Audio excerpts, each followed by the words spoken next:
time on Childhood. Monday at 7 on Iowa Public Television. Next time on Frontline. Our argument was not with the people of Iraq, but with this dictator. It was a war against Saddam Hussein, but it was his people who paid the price. The bombings knocked out the electricity, knocked out the water supply. Anywhere from 75,000 to 175,000 children could die due to the public health conditions. The war we left behind on Frontline. Tuesday at 8. Hello, I'm Mark Russell, and for centuries, mankind has been pondering the question, which came first, the chicken or the egg? Songwriters are often asked, which comes first, the words or the music? I'm often asked, which came first, the politician or the joke? That's because on the Mark Russell Comedy Specials, I write words and music about politicians who lay eggs. And if they don't watch my show, they're chicken. Tune into Iowa Public Television Wednesday at 7. IPTV. Iowa Public Television.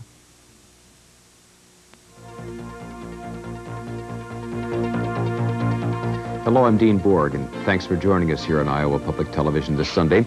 Coming up at the top of the hour is Iowa Press, and I'll give you the particulars on that in just a moment. But coming up next is the McLaughlin Group from Washington, D.C. Host John McLaughlin and his panel of Capitol reporters will be focusing on the debate over the health of the nation's economy, asking the question, is it a recession or just a slow recovery? And on the current showdown over the latest civil rights measure working its way through the halls of Congress, and also on the political phenomena of David Duke, the former Grand Wizard of the Ku Klux Klan and the current gubernatorial candidate in Louisiana. Immediately following the McLaughlin Group, Iowa Press continues its focus on education in Iowa. Last week, higher education was the spotlight with Marvin Pomerantz here on Iowa Press. Pomerantz is the president of the Iowa Board of Regents, you know, and this week the spotlight is on the primary and secondary education system in Iowa with Dr. William Lepley, who directs Iowa's Department of Education. Dr. Lepley will be giving us a status report on the academic and economic health of our state's elementary and middle schools and junior and senior high schools. We hope that you will stay tuned for Iowa Press immediately following the McLaughlin Group, coming up in just a few moments.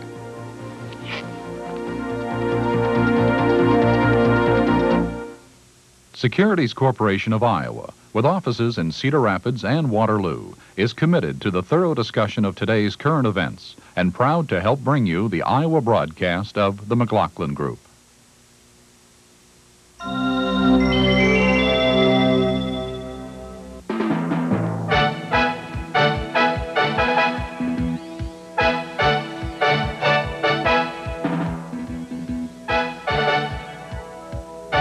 From the nation's capital, the McLaughlin Group, an unrehearsed program presenting inside opinions and forecasts on major issues of the day. GE is proud to support the McLaughlin Group. GE. From satellites to medical systems, we bring good things to life. Here's the moderator, John McLaughlin. Issue 1, that sinking feeling. The U.S. economy is limp, and it's hurting George Bush in the polls. Less than half of the American people, only 47%, say they would vote for Bush's re-election in '92, down over 20 points from 68% in March, according to an ABC Washington Post poll. In addition, Mr. Bush's handling of the economy gets an unimpressive 37% approval rating. And the news from the economic front is not getting any better. This week, the Federal Reserve Board reported that in most regions of the country, the economy is, quote, weak or barely growing, unquote. Item, car sales down big. Item, corporate earnings down big. Notably GM, Ford, Mobil, Texaco, 3M, Sears, Roebuck, Citicorp, and Amex. Item, housing starts down marginally. Item, consumer prices up marginally. Item, industrial production flat. Item, factory orders down big. In response to this grim news, Democrats and Republicans have floated at least a dozen tax cut plans, allegedly to jump-start the economy, but probably for political advantage going into '92. The White House is floating a number of tax cut plans as well. But Bush and Brady and Kemp and Sununu and other principals in the White House have yet to settle on one tax plan.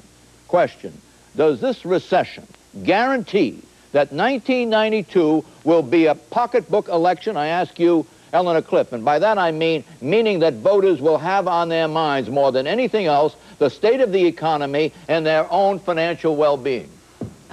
Absolutely, and the battle has been joined, and you're right that these various plans have nothing to do with reviving the economy and everything to do with politics.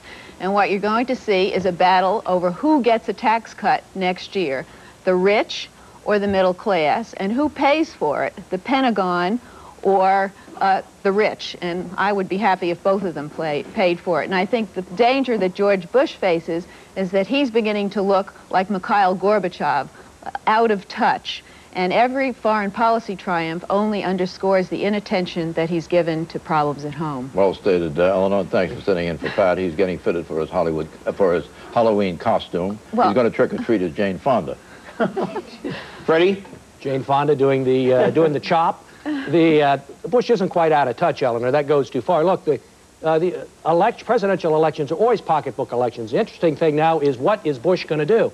He can compromise with the Democrats, doesn't want to do that because he'll have to agree to a rate hike. He can fight for a growth package himself, but after all, he's not confrontational, and he doesn't do growth anyway. That's not his thing. Or he can wait.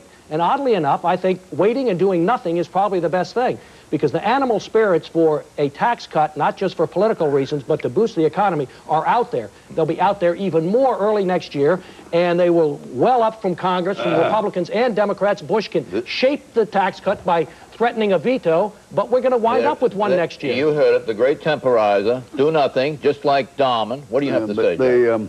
Well, first of all, not all elections are pocketbook, Fred, because the 1988 election was based on, quote, values. You remember Willie Horton? I think this is an interesting thing politically. The White House assumption has been that Bush would go into the campaign with a very strong image on foreign policy from the Persian Gulf, which is absolutely true, and that he would win the new values argument with whoever the Democrats would nominate. But the premise of those assumptions was that the economy by that time would have turned around. Now we're getting very close to the election, to the campaign, and it hasn't. If it does not, then the pocketbook does become the dominant factor, and Bush is in a lot of... The recession states are New York, New Jersey, Pennsylvania, and Ohio, and they are... California, too. And California, and they are voter-rich, correct? Exactly. So that's a 1992 headache for Bush, is it not? It is a 1992 headache. Look, the pollsters all say that what really counts in most elections is, has per capita disposable income been going up, or is it heading down, or is it flat? At this rate, Bush's record is going to be flat. He is going to have the lowest growth of any president since World War II. And that's a very serious problem for him. Now, you'd think that George Bush would realize that if you want to be a strong foreign policy president over the long term, that you've got to have your domestic economy and the social life of your country in good shape. That's a good reason for George Bush to start paying attention to the domestic side of the most interesting leading indicator to emerge this week, I think, are the calls for Mario Cuomo to run. And if Mario Cuomo has a role to play in American politics, it's as Roosevelt to somebody's Hoover. And it's the fact that he is now interested, and some people see him as the salvation of the party, others see him as... The problem there is New York is a basket case economically, and the budget deficit there is every bit as bad and rising. Let me make a point on this. Almost every state is in trouble. I mean, even Florida. Lawton Childs is in trouble. Everywhere you look. There is nowhere you go these days where you don't hear economic horror stories. Everybody's got a tax cut plan because of the election year, but isn't the term jump start used in connection with a tax cut plan a total falsification? It is. Why? Because in order to cut somebody's taxes, you have to get the money from someplace, and that has a Keynesian downer effect. So there is no money around. Furthermore, the term jump start, in it as much as it says it's going to immediately turn things around the way you start an engine, is totally false because it takes a lot of time to have... If you cut the Pentagon budget, then defense workers get thrown out of jobs, and it doesn't do any good for the economy. Technically, it's false, but it seems to me there's a lot of confidence building that needs to be done in this country, and I think there could be a psychological boost just from the fact that somebody's doing something, and what we're seeing is the appearance of motion. Eleanor, does it surprise you that Tom Foley and Lloyd Benson and those others who want to cut taxes have been lobotomized because a year ago they were talking about tax increases? Now it's election time, it's tax cut time. They're still talking about tax increases. They're talking about increasing taxes on the rich. That's part of the deal. But they got it right this time, and what Eleanor said was exactly right in her way of saying it. It's the animal spirits for a tax cut are out there. We're going to get one next year. We're already out of the recession. That'll make things better. Exit question. By 1992 November, will the economic news favor the Republicans and George Bush or the Democrats? The Democrats. It'll be basically a wash, which will favor Bush because he's better on other things. What do you think, Jack? I don't know. I think it may be a wash by then. It depends on whether the Democrats have a candidate who can articulate strongly the... If it's a wash, it's favoring the Republicans. What do you say? The sins of the Reagan era are going to be visited on George Bush. Erroneous, friend Mort. Actually, by the way, Mort, you need to see a doctor. Dr. Kevorkian. The fact is it's going to favor the Republicans, and the recession will be over by May.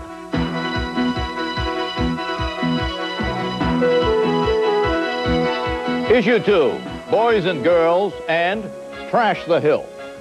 The fight to put Clarence Thomas on the Supreme Court is over, but the political agenda spawned by that spectacular and sensational melodrama will live on into the 1992 election. In fact, arguably, the Thomas hearings, more than any other force, except the economy maybe, are controlling Democratic and Republican strategies.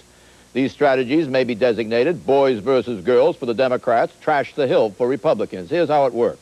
Women's groups are outraged at Clarence Thomas for not supporting abortion. They are also outraged at Republicans for attacking Anita Hill. Women vow to defeat senators in '92 who supported Thomas. They vow to elect more women. The Democratic strategy is to feed this fury, trade off it, devise ways to further propel women voters away from the Republican Party, thus converting the '92 election into a girls versus boys contest. The Republicans have their own strategy, too. Trash the Hill. Republicans know that the nation is disgusted with the follies and shenanigans of their elected representatives. Pay raises in secret, check bouncing, self-legislated immunities from laws that bind all other American citizens, criminal leaking of raw FBI data to the press, posturing before cameras and airing before the world in a TV circus, lurid and unproven sexual harassment allegations. So, Republicans want to feed that public rage. Here's how George Bush is playing out the Republican strategy.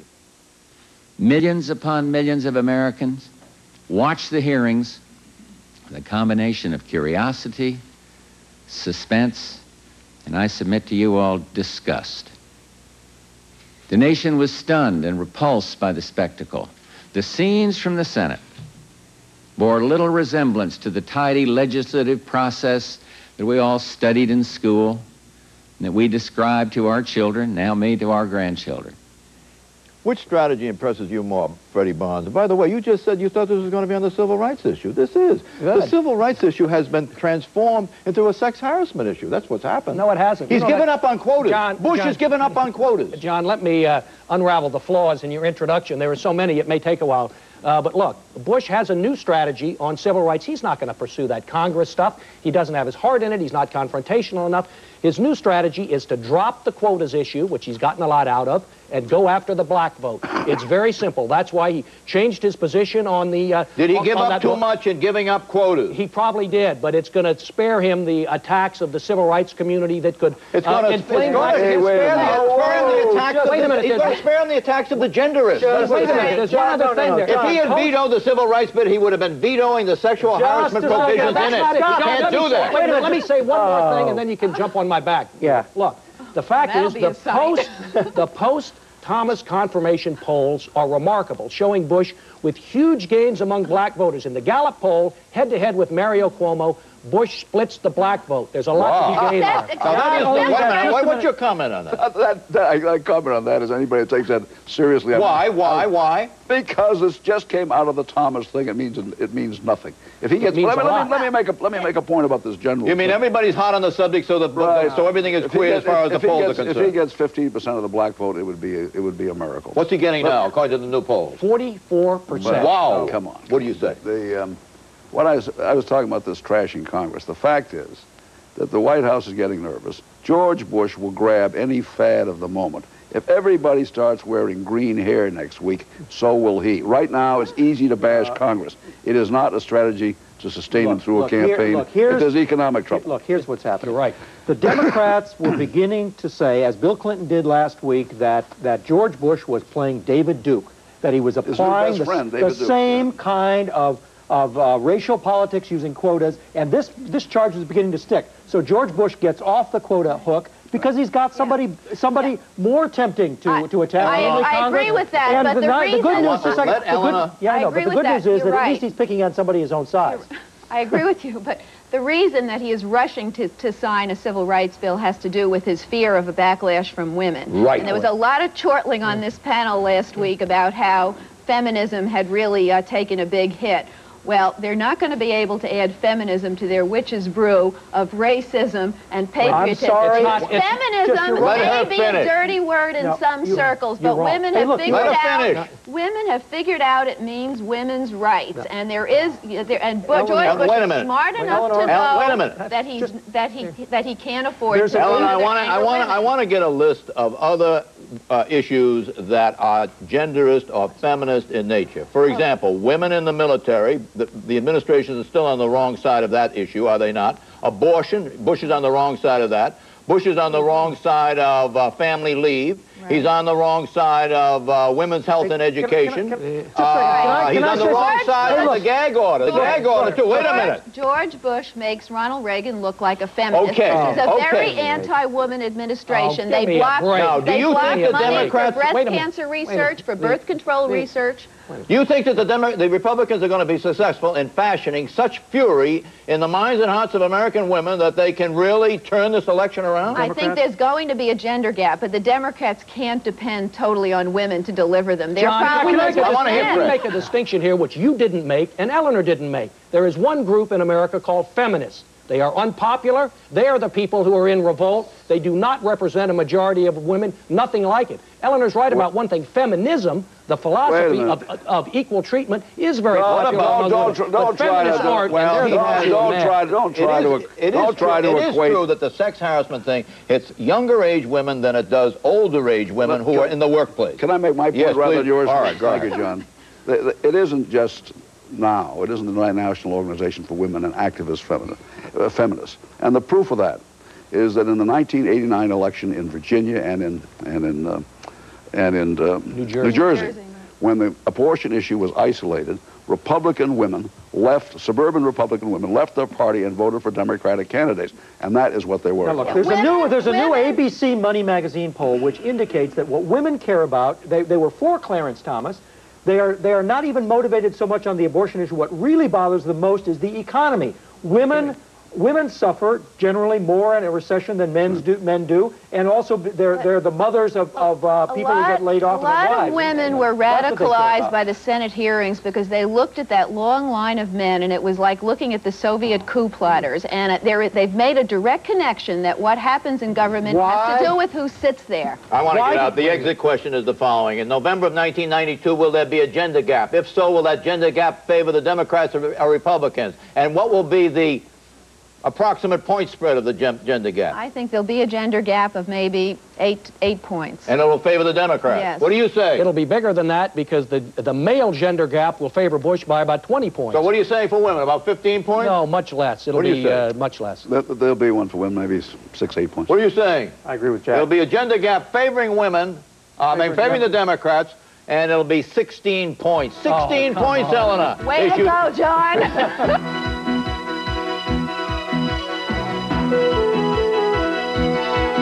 Issue 3, Can We Talk? On October 30th, next Wednesday, the governments of Israel, Syria, Jordan, Egypt, and Lebanon, plus Palestinians, will meet in Madrid for a Middle East peace conference.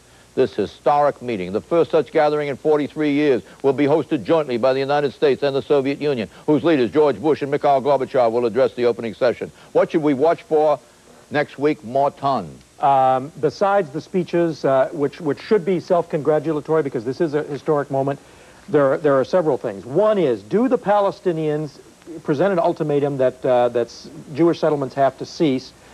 Two, do the Syrians try to dominate all the other Arab parties in the negotiations and try to keep them out of the side talks, the multilateral talks? Three, do the Arabs wait around for the United States to deliver Israel to some sort of a peace settlement? Does the United States give any indication that it will do such a thing? And four, what position does the United States take about the Jewish settlement issue? Exit question. I think that's well stated, and I think it summarizes it for all of us. Exit question, Eleanor. Eleanor, will there be a Palestinian homeland within 5 years? No, this process is going to go on for the next decade into the next century. What do you say? I hope not. You hope not? Yeah. What do you say? I hope there will be, but I think there will not be. I think another key you would add to Mort's list is the fact that Shamir has decided to head their delegation, how he behaves. It's important. What do you say? There won't be final talks about the West Bank for 5 years, so you can't possibly have a full settlement. No, I disagree with you. I think there will be a homeland for the Palestinians within 5 years, and I'm very optimistic about the talks, Morton. By the way, in honor of Gene Roddenberry, we christen you Kondracke the Klingon, and you, Freddie, the Tribble. Remember the Tribbles? No. You look like a Tribble.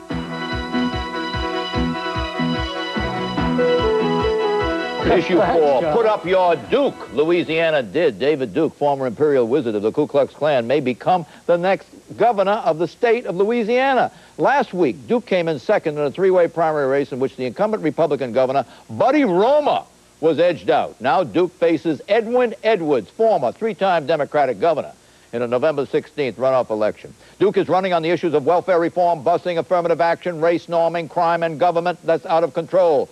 Duke has the backing of, get this, civil rights hero, James Meredith, who in 1962 became famous for being the first black to attend the University of Mississippi. The nation needs people like Clarence Thomas on the Supreme Court and Representative Duke as governor of Louisiana. Thank you, Representative Duke, for the courage you've shown. And thank you, James Meredith. Is Duke a fluke?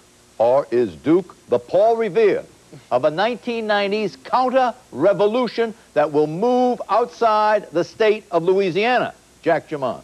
Well, let's see if he wins first. What he is, let me put it this way. The nerves he is touching in Louisiana are nerves that can be touched anywhere in this country where there's a substantial black population. There's no question about that. Because it is racially based, or it is touching racial resentments, and they exist everywhere. There's no doubt in your mind that Duke is a racist.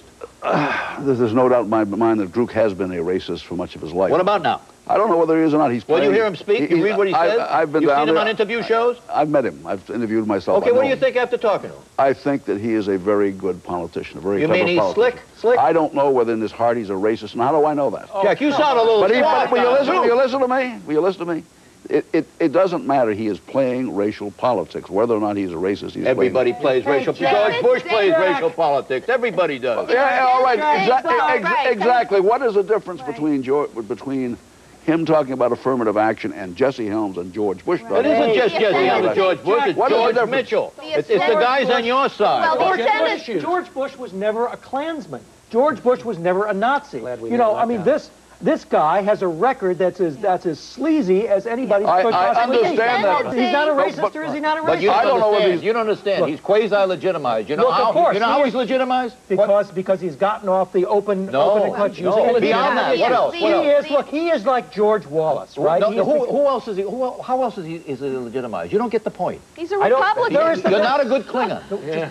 The point is that he's been quasi-legitimized by running against Edwin Edwards. Yeah, You get the point? The ascendancy of David Duke is chickens come home to roost for both parties. The Republicans for making race baiting respectable, and Democratic liberals for assailing the middle class for complaining about schools and crime and then sending their own kids to private schools. Wait a minute. Using welfare, affirmative action, and Willie Horton, those are perfectly legitimate issues. They're not race baiting. On the other hand, George Bush, if he is truly interested in, as he says, in repudiating David Duke, there's one way he can do it where it'll be clear to everybody in America, and he can endorse Edwin Edwards. I think he ought to do that. Who will win, Duke or Edwards? I think Edwin Edwards will win because black voters will turn out in record numbers. Really? What do you say? They will be highly motivated. I predict Edwards. You think so? What do you think, Jack? Very narrow, but Edwards. Very narrow, but Edwards. What do you think? Edwards. I'm saying Duke. And I also want to ask, well, we don't have time. I want to know how big it was going to be. How big is it going to be? I think it's going to be close. Very close. Very close either way.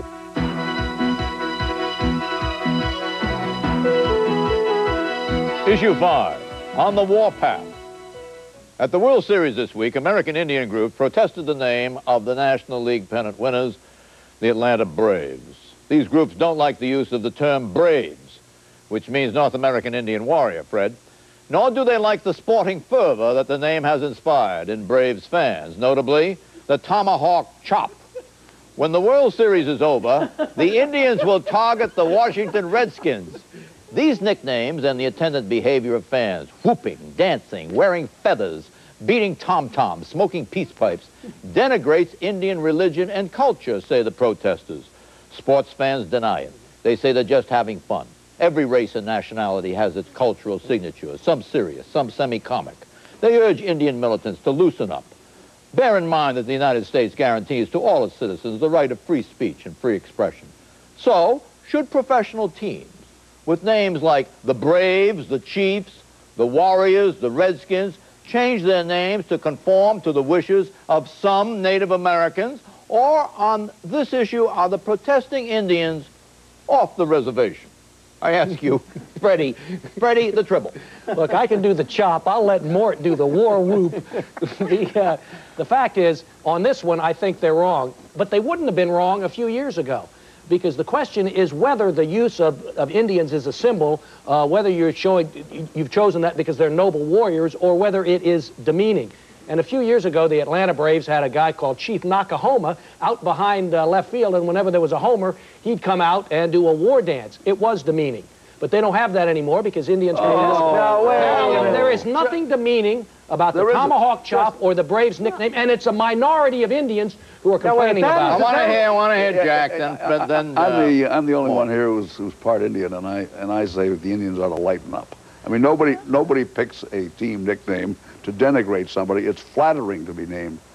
It's flattering to call them Braves. You know, this whole thing is real nonsense.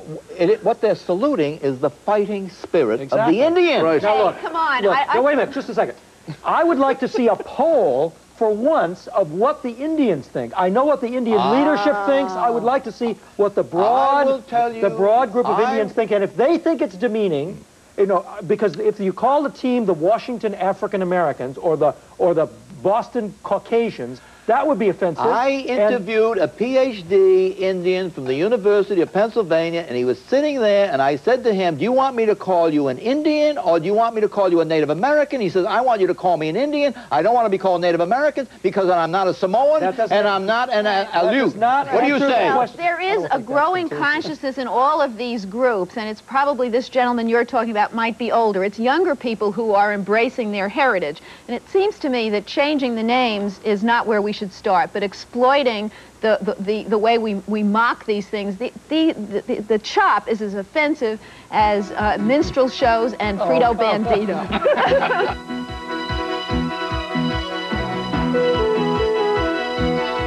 Predictions, Eleanor. Jerry Brown, who announced his candidacy this week, will not win the nomination, but he will strike enough of a chord with the American public that he will run third party in November '92. Freddie? Gee, that's interesting. Very interesting. Elliott Abrams was convicted of deceiving Congress, or he pleaded guilty to deceiving Congress during the Iran-Contra affair. I think history is going to rate him much better than you would think now, that he will come off as a hero in achieving democracy in Nicaragua and be one of the great heroes of the democratic awakening around the world of the late 20th century. Jack Germond, the Jack Gillette of Halloween, Jack the Great Pumpkin. I'd love to see that. In Louisiana, national Democrats who are a little bit wary of Edwin Edwards because he's a very colorful, free spirit. Put it directly. He's a friend of yours. Why don't you say what he is? I think something. Can I finish what I'm saying? Okay, go ahead. Just once, the A lot of national Democrats are going to put those reservations aside and go down and campaign for Edwards because they can do so in the name of saving the state from a racist government and a bad stain. I like Elliott Abrams too, but my prediction is that there's a Moscow gate. The Justice. What do you got, brain lock? Let's the Justice Minister of Russia may indict Mikhail Gorbachev for taking government money and giving them to foreign communist parties. Jack, a hot one for you. Boutros Ghali, the next Secretary General of the United Nations from Egypt. Next week, Wednesday, Madrid, Middle East Peace Conference, Bush and Gorby, perfect together. Happy Halloween, trick or treat, bye-bye. GE is proud to support the McLaughlin Group. GE, from plastics to financial services, we bring good things to life. Public affairs programming continues on Iowa Public Television as we present Iowa Press with host Dean Borg, coming up next.